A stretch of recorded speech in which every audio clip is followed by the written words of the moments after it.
Hello students, welcome to easy math for JEE. I am Ujjwal Kaushik, your friend. जो भी students IIT JEE की preparation कर रहे हैं उनके लिए हमारा चैनल बहुत यूजफुल है। आज का क्वेश्चन है the area of the region bounded by the parabola and parabola in the upper half plane. तो मैं क्वेश्चन को बहुत डीप एंड डिटेल से बताऊंगा, ग्राफ बनाना बहुत अच्छे से बताऊंगा, तो शायद वीडियो थोड़ा लेंथी हो सकती है, बट आपको each and every step clear होगा। तो आइए समझते हैं। सबसे पहला जो हमारा काम होता है एरिया के क्वेश्चन में, वो चित्र बना लेना। और यहाँ पे 3 पैराबोला गिवन है। ठीक है, तो चलिए देखते हैं कैसे बनाते हैं। सबसे पहले हम ले लेते हैं x square plus 2y minus 1 is equal to 0 को। ठीक है, अब देखो इसको कैसे प्लॉट करेंगे, बहुत सिंपल है। हम क्या करते हैं, x square is equal to remaining term को राइट हैंड साइड लेते हैं, 1 माइनस 2y। ठीक है, तो x square is equal to, अगर मैं माइनस 2 कॉमन ले लूं तो बच जाएगा y माइनस हाफ। ठीक है, अब मैं इसका कंपैरिजन कर सकता हूं, x square is equal to minus 4ay से। तो इससे मुझे पता लगा कि जो मेरा पैराबोला होगा वो डाउनवर्ड होगा। पहली बात तो क्लियर हुई एक्स स्क्वायर प्लस 2 के लिए। और दूसरा जो वर्टेक्स होगी वो कितनी होगी, 0,1/2। तो यहां पे कहीं मेरा पॉइंट मान लीजिए, दिस इज माई पॉइंट 0,1/2, और जो मेरी वर्टेक्स जो पैराबोला होगा वो कुछ इस तरह का होगा।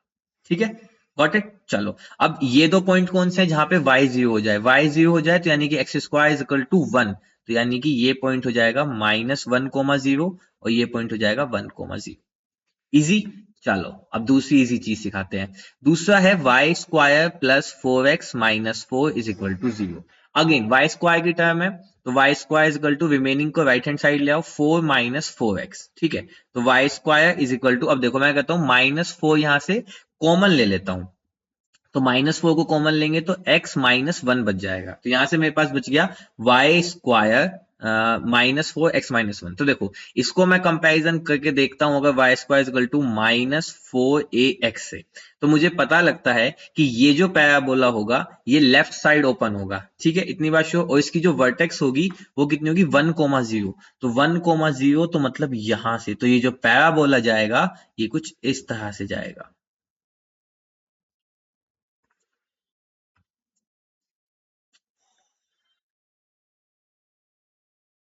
ये इसकी वर्टेक्स होगी, इस तरह से जाएगा। अब ये वाई एक्सिस को कहां पे कट करेगा वो देख लेते हैं। देखो ये है मेरा एक्स 0, तो अगर मैं इसमें एक्स को 0 करूं तो y square is equal to 4, तो वाई की वैल्यू है +-2। तो यानी कि जो ये पॉइंट है, ये पॉइंट है 2,0, सॉरी 0,2। एक्स तो 0 है ना, 0,2, और ये जो पॉइंट है ये पॉइंट है 0,-2। ठीक है, दो हो गए। चलो अब तीसरा समझते हैं। तीसरा क्या मुझे गिवन है, तीसरा गिवन है y square minus 4x minus 4 is equal to 0। यानी कि y square is equal to 4x plus 4, y square is equal to 4 common लिया तो x प्लस 1। ठीक है, कंपैरिजन करते हैं y square is equal to 4ax से, तो मुझे पता लगा ये जो मेरा होगा ये राइट साइड में ओपन होने वाला पैराबोला होगा। पहली बात तो श्योर हो गई। दूसरा, इसकी जो वर्टेक्स होगी -1,0 होगी, तो यानी कि ये पैराबोला यहां से पास करेगा -1,0 से। और वाई एक्सिस को कहां पे कट करेगा, x की वैल्यू को 0 करते हैं y4। तो अच्छा, तो ये पैराबोला बेसिकली इन दो पॉइंटों से ऐसे पास करेगा।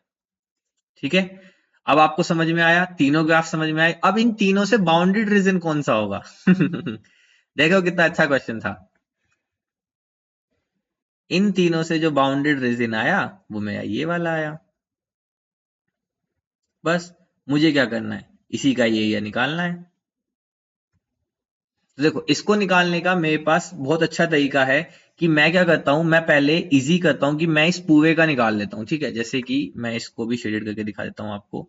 देखो क्योंकि ये बन रहा है सिमेट्रिक। ठीक है, तो मैं क्या करता हूं, पहले जो मैंने शेडेड रीजन किया है ना, ब्लू और येलो, इन दोनों का कंबाइन निकाल लेता हूं और फिर मैं येलो वाले को एलिमिनेट कर दूंगा, तो मैं सेम आंसर पे पहुंचूंगा। अब क्योंकि ये सिमेट्रिक है, सिमेट्रिक होने का मतलब क्या हुआ कि अगर मैं राइट हैंड साइड जो फर्स्ट क्वाड्रेंट में उसको इवेल्युएट कर लेता हूं तो मेरा सेकंड तो ऑटोमेटिकली इवेल्युएट हो जाएगा 2 से मल्टीप्लाई करके।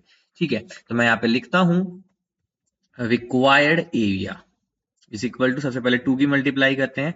देखो अगर मैंने 0 से, अब देखो ये जो पॉइंट है ये है 0 से 2, तो y की लिमिट कहां से कहां तक गई, 0 से 2 गई। मतलब मैं क्या कर रहा हूँ, हॉरिजॉन्टल स्ट्रिप चला रहा हूँ। ठीक है, तो अगर मैं 0 से 2 में हॉरिजॉन्टल स्ट्रिप चला रहा हूं तो मैं कुछ ये वाली स्ट्रिप चला रहा हूं। ठीक है, दूसरे वाली को मैं हटा देता हूँ क्योंकि मैं अभी वाई के लिए आप येलो वाली शेडेड के रीजन के लिए बताऊंगा ताकि आप कंफ्यूज ना हो। तो देखो 0 से 2 के लिए मैं चला रहा हूँ, तो 0 से ये है y, यहाँ पे मेरा 0 है और यहाँ पे मेरा y कितना है, ये 2 है।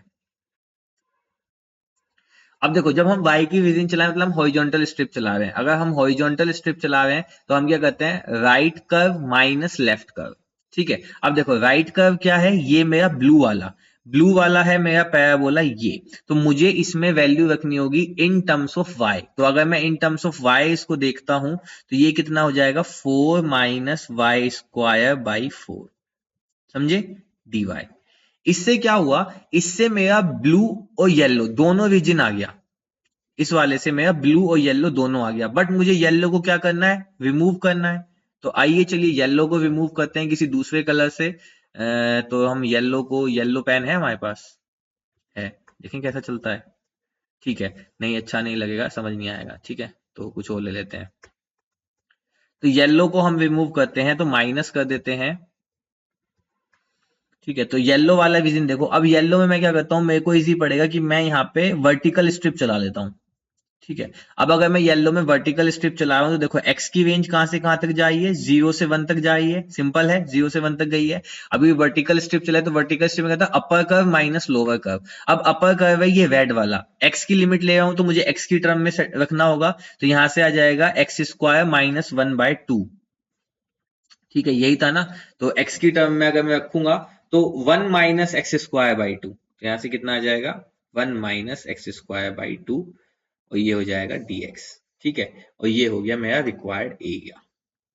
मैं अगेन बताता हूं मैंने क्या किया, मैं एक बार हल्का सा यहाँ पे लिख देता हूं। देखो जो ये वाला पार्ट मैंने सोल्व किया था ना, ठीक है, इसमें मैंने ब्लू प्लस येलो ये दोनों ही विजन निकाल लिए थे, लेकिन मुझे क्या निकालना था, सिर्फ ब्लू वाला। इसलिए मैंने क्या किया, ये वाला विजन लिया, ये विजन है सिर्फ येलो का, इसको मैंने क्या किया सब्ट्रैक्ट कर दिया। तो इससे मेरे पास अब रिक्वायर्ड क्या बच गया, स्काई ब्लू वाला, और 2 से मल्टीप्लाई क्योंकि ये सिमेट्रिसिटी को फॉलो कर रहा है। बस अपर हाफ प्लेन की बात थी, इसलिए मैंने अपर हाफ प्लेन में सिर्फ इसको भी ड्रॉ किया, बस सिंपल।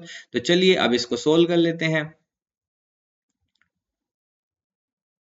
तो इसको सोल्व करते हैं, तो मैं इनको हटा देता हूं ताकि कंफ्यूजन ना रहे।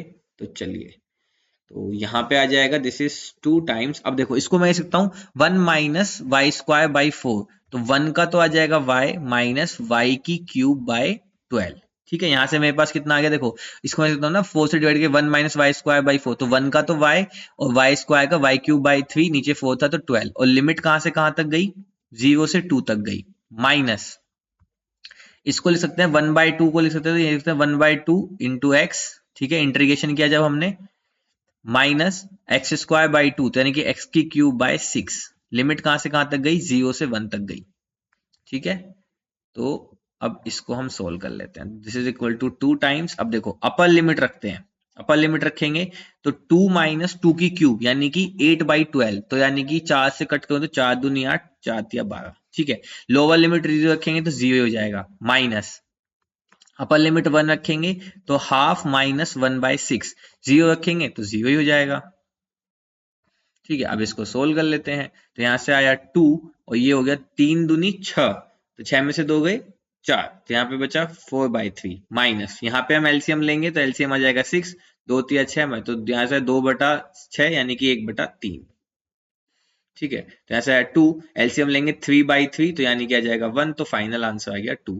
सो 2 is our right answer. I hope you are able to understand the video. If you have any doubt you can ask to me into the comment box. Thank you very much, please subscribe the channel, be happy.